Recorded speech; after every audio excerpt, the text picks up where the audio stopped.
नमस्कार साथियों, मैं आपका मित्र आशीष तायल WCL संवाद की इस कड़ी में आपको मिलवाने जा रहा हूं CMPDI के भूतपूर्व अध्यक्ष सह प्रबंध निदेशक श्री RC गोयल साहब से। सर, आपका इस कार्यक्रम में बहुत बहुत स्वागत है। नमस्कार।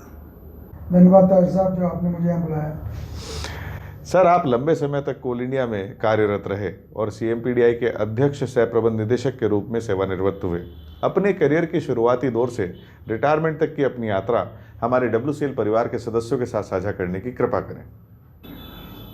मैं एक्चुअली जब 1965 में कोल में ज्वाइन किया, कोल इंडिया तो नहीं थी, प्राइवेट कंपनी में Shaw Wallace and company, schedule district, बुराब माइंस के नाम से मशहूर थी। बड़ी अच्छी कंपनी थी और बहुत अच्छा हम लोगों का प्रोडक्शन वगैरह होता था। 1973 में जब non coking coal mine nationalise हुए तो वो माइन भी हमारी WCL के पार्ट में आई। नागपुर के WCL नागपुर हेडक्वार्टर्स के थ्रू ही कंट्रोल होता था, क्योंकि SCCL का पूरा पोर्शन जो अभी SCCL में वो भी WCL में था। तो मुझे WCL में शुरू में ही आने का सौभाग्य प्राप्त हुआ। मैं उस समय आमलाई कॉलरी में मैनेजर होता था और आमलाई कॉलरी उस समय बड़ी कम कॉलरी थी जहाँ खाली कोई मैकेनाइजेशन नहीं था, खाली हॉलेज माइनिंग होती थी। फिर भी वो माइन एक अकेले इंक्लाइन से 45,000 टन आउटपुट करती थी। उसके बाद मेरा जगह जगह ट्रांसफ़र हुआ। कोदमा गया, कोदमा से फिर मानिकपुर आया, मानिकपुर से फिर चंद्रपुर आया और चंद्रपुर में मैंने दुर्गापुर ओपन कास्ट माइन शुरू की। दुर्गापुर ओपन कास्ट एकदम वर्जिन माइन थी, कुछ भी नहीं था, जंगल था पूरा। और ये पहली CMPDI की अपनी बनाई हुई प्रोजेक्ट बोर्ड थी जो दुर्गापुर ओपन कास्ट के रूप में चालू की गई। 1-1.5 साल के अंदर ही उसमें प्रोडक्शन वगैरह भी सब शुरू किया, कॉलोनी बनाई। और WCL ने मेरे डेवलपमेंट में और मुझे लगता है मैंने भी WCL के डेवलपमेंट में काफ़ी काम किया। उसके बाद मेरा यहाँ WCL से स्थानांतरण हुआ तो मैं BCCL धनबाद चला गया। BCCL में कुछ साल रहने के बाद GM का प्रमोशन होने के बाद फिर मुझे ECL में जाना हुआ। मैं ECL में रहा। ECL में एक दुखद घटना मेरे टाइम जब मैं GM था वहाँ पर तो रही। महावीर कॉलोनी में जो फेमस इनंडेशन हुआ, जहाँ 71 लोग दबे पानी में आए थे, उसमें से जो 65 रेस्क्यू करके निकाले गए, मैं उस समय महावीर कॉलोनी का महाप्रबंधक रूप में था। और ये मेरा ख्याल है रिकॉर्ड है हिंदुस्तान का और बाकी जगह का भी कि 71 लोगों में से 65 लोग बाकायदा जीवित निकाल लिए गए। और वो कैप्सूल अभी भी हम लोगों के म्यूज़ियम में है, मेरे घर में भी है, एक प्रेजेंट के रूप में। उस तरह जब ECL तक रहे, ECL के बाद फिर मैं कोल इंडिया चला गया। कुछ दिन GM सेल्स के रूप में कोल इंडिया में काम किया। GM सेल्स कोल इंडिया होने की बातें, मैं एक्सपोर्ट देखता था उस समय, बांग्लादेश नेपाल में उस समय एक्सपोर्ट होता था और अच्छे पैसे आते थे बांग्लादेश और नेपाल से। फिर मेरा ट्रांसफ़र NCL में सिंगरौली में हो गया, जहाँ मैं जैन जो सबसे बड़ी ओपन कास्ट माइन थी उस समय, उसका CGM रहा। और 10 मिलियन टन की माइन, सबसे बड़ी माइन थी कोल इंडिया की, उसमें वहाँ रहा। उसके बाद फिर मैं बिलासपुर, जब वर्ल्ड बैंक ने कुछ माइंस का काम किया तो मुझे वर्ल्ड बैंक के लिए SCCL में आया मैं, और SCCL में मैं 3 साल वर्ल्ड बैंक में साथ काम किया। वहीं मेरा प्रमोशन एज ए डायरेक्टर हुआ और डायरेक्टर टेक्निकल में SCCL में रहा। ऑपरेशन और प्लानिंग दोनों ही था, क्योंकि अकेला डायरेक्टर टेक्निकल। उसके बाद फिर मैं ECL में 1.5 साल करीब CMD रहा। उसके बाद मेरा CMPDI में ट्रांसफ़र हुआ। अंधा में CMPDI से अक्टूबर 2000 में 60 साल की उम्र कंप्लीट करने के बाद बखुशी रिटायर हुआ। और मुझे बहुत खुशी है कि मैंने बहुत लंबा सफ़र कोल इंडिया में सन 65 से लेकर सन 2000 तक 35 साल कोयले में गुजारे। और मुझे तो रात में भी अभी भी कोयला ही दिखता है। लोग तो बोलते हैं तुम लोगों का खून भी काला हो गया होगा। हमने तो ऐसे लोग, हम लोग शुरू से माइन में काम किए हैं। काला पानी को हम लोग सेटल करके फिटकरी डाल के पानी पीते थे। अब की लाइफ और उस लाइफ में बहुत फ़र्क है, लेकिन मैं बहुत खुश हूँ और मुझे लगता है कि कोल की फाउंडेशन बहुत अच्छी हुई है, जिसका मैं भी एक हिस्सा हूँ, छोटा ही सही लेकिन एक हिस्सा मैं भी रहा हूँ कोल को, जो मैंने बहुत लंबा सफ़र कोल में पार किया है। अभी भी मैं एक कंपनी में काम करता हूँ, मिड लेवल की कंपनी है, नागपुर में ही है। मेरी उम्र 82 के पार कर गई है, लेकिन फिर भी मैं अभी भी कोयले से जुड़ा हुआ हूँ और कोयले के साथ काम कर रहा हूँ। सर, जैसा आपने बताया कि आपने कोल इंडिया के मशीनीकरण के दौर से पहले और बाद में दोनों दौरों को करीब से देखा है। WCL में तेज़ी से हो रहे तकनीकी विकास के बारे में आपके विचार हमारे साथ साझा करने की कृपा करें। मैंने मशीनीकरण, अंडरग्राउंड, ओपन कास्ट दोनों का होते हुए देखा है, बल्कि मैं खुद स्वयं उसमें पार्ट भी रहा हूँ। जब मैंने अमलाई ज्वाइन किया था उस समय कोई भी मशीनीकरण नहीं था, खाली लोडर लोग लोडिंग करते थे, टब्स थे, रोप हॉलेजेस थे। और उसके बाद WCL में ही SDL वगैरह रायतबारी में शुरू किए गए थे, दुर्गापुर रायतबारी में। उसमें वहीं पर मैं सर्वेयर मैनर भी था। लेकिन अभी WCL में कंटिन्यूस माइनर्स आ रहे हैं, मुझे पता चला है। Surface miner, open cast mines में आ रहे हैं, बड़ी शॉवल्स भी लग रहे हैं। तो ये जो मशीनीकरण का जो दौर रहा है WCL के लिए, बहुत खुशी की बात है, बहुत प्रसन्नता होती है सुन के कि इतना मशीनीकरण हो रहा है। इसमें प्रोडक्शन भी बढ़ेगा, आउटपुट भी बढ़ेगा और OMS भी बढ़ेगा और प्रोडक्टिविटी भी बहुत बढ़ेगी। और इस समय जो देश को आत्मनिर्भर बनने के लिए 1 बिलियन टन कोयले की ज़रूरत है, वो WCL का जो पार्ट मैं सुन रहा हूँ, जिस तरह वो टारगेट पूरा कर रहे हैं और आगे भी करते रहेंगे। मशीनीकरण के द्वारा ही संभव है कि WCL भी 100 मिलियन टन 4-5 साल के अंदर करे, मेरी ऐसी आशा है। सर, नागपुर में रहने की वजह से आप WCL से बहुत करीब से जुड़े हैं। पिछले वर्षों में WCL में हुए बदलावों को आप किस तरह देखते हैं? नागपुर में मैं करीब 4 साल होते, मैं 2018 में नागपुर में शिफ्ट किया। उसके पहले मैं आगरा रहता था, लेकिन WCL से मैं नागपुर में न रहने से भी जुड़ा हुआ था, क्योंकि WCL मेरी अपनी पेरेंट कंपनी थी और है, और मुझे WCL से हमेशा से ही लगाव रहा है।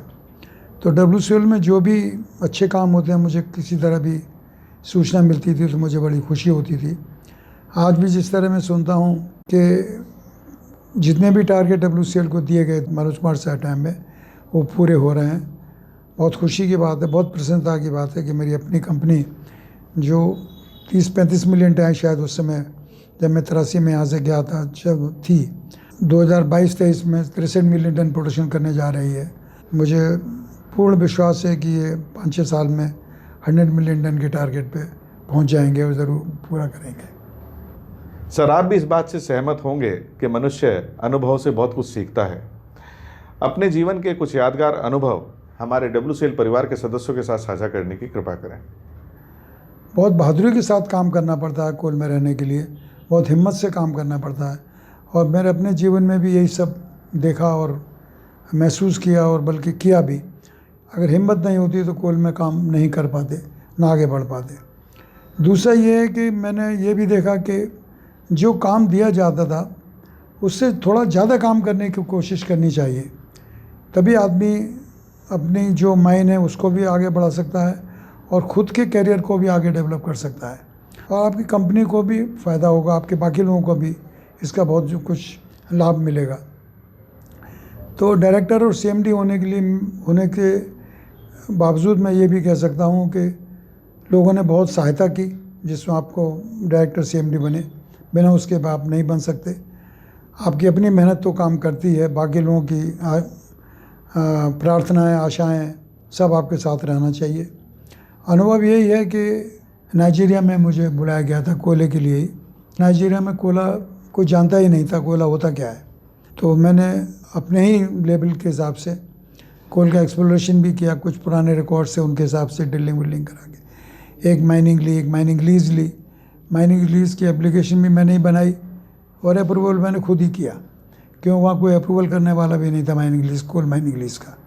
तो जो गवर्नमेंट डिपार्टमेंट था उन्होंने मुझे खुद बोला, आप ही आके इसको अप्रूव कर दीजिए। तो मैंने अपनी माइन की लीज़ अपने आप ही अप्रूव की। ये मेरा सौभाग्य कहिए। और नाइजीरिया का वो कही, मैं नाइजीरिया में 1 मिलियन टन की माइन अभी भी चल रही है। 12 नवंबर 1989 की नाइट मैं शायद कभी भी नहीं भूल पाऊँगा, जब सुबह के 4 बजे मेरे को फ़ोन आया कि महावीर कॉलोनी पानी में डूब रही है, आप आ जाएं। मैं GM था कुनसूर एरिया का, और महावीर कॉलोनी कुनसूर एरिया के अंडर में आती थी। बहुत छोटी माइन थी, मेरा ख्याल है करीब 8-10 हज़ार टन महीने का प्रोडक्शन होता था उस माइन में, और 200-250 लेबर पर शिफ्ट में काम करते थे। 12 नवंबर की रात को वहाँ 265 लेबर अंडरग्राउंड में थे, और वर्टिकल शेफ्ट थी। और मैंने जाके जब मुझे खबर मिली, मैं पहुँचा तो देखा शेफ्ट से काफ़ी ऊपर तक पानी आ गया है। इसका मतलब है कि जो वर्कर्स नीचे थे वो बड़ी परेशानी में थे। बहुत समझ में नहीं आ रहा था क्या किया जाए, क्योंकि कोई इस तरह का अनुभव नहीं था कि माइन में कभी फ्लडिंग होकर देखा हो या सुना हो। सुनने को तो चासनाला वगैरह माइन का सुना था, लेकिन देखा कभी नहीं था, ना कभी टैकल किया था। 265 लोगों में से केवल 71 आदमी अंदर थे पानी जिनको प्रभावित किया, बाकी सब लोग अपने रास्ते से उसके पहले ही निकल के आ गए। जैसे सूचना उन लोगों को लगनी शुरू हुई, या मेरे पहुंचने से पहले ही करीब 3 बजे के बाद ही निकलना शुरू हो गए थे। लेकिन वो उस माइन में बाद में स्टडी करने के बाद पता चला, गली भी सीधी ना चल के थोड़ी टेढ़ी झुक के चली जहाँ ज्वाइन करना था। पानी आ रहा था फेस से, फिर भी फेस बंद नहीं किया, सोच के कि पानी क्यों आ रहा है, पानी बंद करना चाहिए। या जो एक्सप्लोरेटरी होल लगाए जाते थे 6 फुट 9 फुट के लंबे, वो नहीं लगाए गए। लेकिन उसके बाद जो कुछ हुआ, ऐसा हुआ जैसे प्रकृति चाह रही है कि सब लोग बाहर निकल आए। जैसे टेलीफोन लाइंस थी, आखिर तक टेलीफोन लाइन चलती रही, पूरे पानी में डूबने के बाद भी एक आदमी से बात की गई। 65 लोगों ने गाइड किया, कहाँ ले पहुँचा दिया। ऊपर में जहाँ थोड़ा सा राइज एरिया था वहाँ सबको पहुँचाया गया। इमीडिएटली हम लोगों ने सर्वेयर को बुला के छोटा बोरहोल करना शुरू करा। बोरहोल किया, लोगों से 24 घंटे के अंदर ही हम लोग संपर्क में आ गए, और वहाँ से फिर उनको थोड़ा खाना पीना, दवाइयाँ, आपस में बात कर सकते थे। इतना ज़्यादा डेप्थ नहीं थी माइन की, बहुत 100 फुट करीब माइन की डेप्थ थी, तो उसमें हम लोगों ने काम शुरू किया। लेकिन ये पता लग रहा था कि 6 लोग हमारे साथ नहीं है, खाली 65 लोग ही वहाँ पर पहुँचे हुए हैं। एक भयानक स्थिति हो रही थी सबकी। सब तरह से ट्राई किया गया किस तरह अप्रोच किया जाए, क्या किया जाए। हिंदुस्तान भर के जितने अच्छे सीनियर माइनिंग इंजीनियर्स थे सब लोग वहाँ पहुँच चुके थे। फिर एक डॉक्टर रामलू हमारे जो IIT खड़गपुर के प्रोफेसर थे, HO डिपार्टमेंट थे, उनसे संपर्क किया गया। उन्होंने बताया कि बोरहोल करके हम इसको निकाल सकते हैं और इस आदमियों को यहाँ से बचाया जा सकता है। तो हम लोगों ने 28 इंच का बोरहोल किया। उसमें फिर हम डॉक्टर रामलू ने कैप्सूल डिज़ाइन कराया। हम लोगों ने अपनी सोदपुर वर्कशॉप में उस कैप्सूल को बनवाया। 6 घंटे के अंदर कैप्सूल आयरन प्लेट से बनकर तैयार हो गया। सडनली देखा कि वो जो 12 फुट की जो सरफेस रॉक है जो अनसेटल्ड था, वो कोलैप्स करने लगा, तो कैप्सूल से निकालना मुश्किल हो रहा था। तो उसको फिर लाइनिंग की गई 12 फुट के एरिया को, 12 फुट से नीचे तक का फिर अनलाइन रखा, क्यों वहाँ रॉक चल रहा था। हमारे एक फ्रेंड थे जसवंत सिंह गिल, वो जानने को तैयार हुए कैप्सूल में, तो नीचे कैप्सूल में गए। MP नारायण साहब चेयरमैन थे, वहीं पर बैठे हुए थे। 72 घंटे के अंदर हम लोगों ने सब लोगों को बाहर निकाल लिया, 65 लोगों को। ये न केवल भारत का बल्कि एशिया का या दुनिया का पहला रेस्क्यू ऑपरेशन होगा जो 65 लोगों को बाहर निकाला गया हो कैप्सूल के। अभी भी कैप्सूल हैं और ये हिस्ट्री कैप्सूल की है बाकायदा। अभी तो सुना है एक फिल्म बन रही है जिसमें अक्षय कुमार उसके लीड रोल में है, जो मेरा ख्याल है जसवंत सिंह गिल साहब का रोल अदा करेंगे। जसवंत सिंह गिल को काफ़ी पुरस्कार वगैरह मिले हैं, अच्छा बहुत उनका प्रदर्शन रहा, और उनकी वजह से आज 65 लोग जिंदा हैं। बहुत बड़ा काम हुआ था ये महावीर कॉलोनी का। ये मैंने मेरे हिसाब से तो ऐसा काम, ऐसा रेस्क्यू ऑपरेशन ना कभी सुना, ना कभी देखा, ना कभी होगा, ना होना चाहिए। सर, आपके अनुभवों के अनुसार WCL के उत्तरोत्तर विकास के लिए आपके क्या सुझाव हैं? WCL उत्तरोत्तर विकास स्वयं ही कर रहा है। जितने WCL के लोग हैं विकास में लगे हुए हैं। मैं उनकी जो टीम के कैप्टन हैं मनोज कुमार साहब, उनके बारे में काफ़ी सुनता हूँ, मिला भी हूँ। बड़े कार्यशील मनुष्य हैं और उनकी टीम भी बहुत अच्छी है, बहुत अच्छे से काम चल रहे हैं। जिस तरह प्रेजेंट मैनेजमेंट है, न केवल वो टेक्निकल लाइन में सुचारू रूप से काम कर रहे हैं, बल्कि उनका सोशल काम भी काफ़ी अच्छा है। अपने वर्कर्स के साथ रिलेशन उनके बहुत अच्छे हैं। मुझे पूर्ण विश्वास है कि WCL उत्तरोत्तर विकास में हमेशा काम करते रहेगा और करेगा आगे। चूँकि मैं आज एक रिटायर्ड ऑफिसर हूँ, मेरे 2 सुझाव हैं। 2007 के पहले जो रिटायर्ड लोग हैं उनकी पेंशन बहुत कम है। इस पेंशन में उनकी आर्थिक स्थिति काफ़ी ख़राब है। दूसरा सुझाव है कि मेडिकल का, अब जिस तरह आदमी रिटायर हो जाता है तो उसकी उम्र बढ़ती है तो मेडिकल प्रॉब्लम्स बढ़ती हैं। कुछ हॉस्पिटल्स कैशलेस ट्रीटमेंट नहीं देते हैं या एडमिट नहीं करते हैं, उसमें लोगों को काफ़ी परेशानियां होती हैं। इस तरह मेरा 2 ही सुझाव है कि पेंशन और मेडिकल मैनेजमेंट हम लोगों के लिए कुछ करे, और मुझे आशा है ज़रूर करेंगे।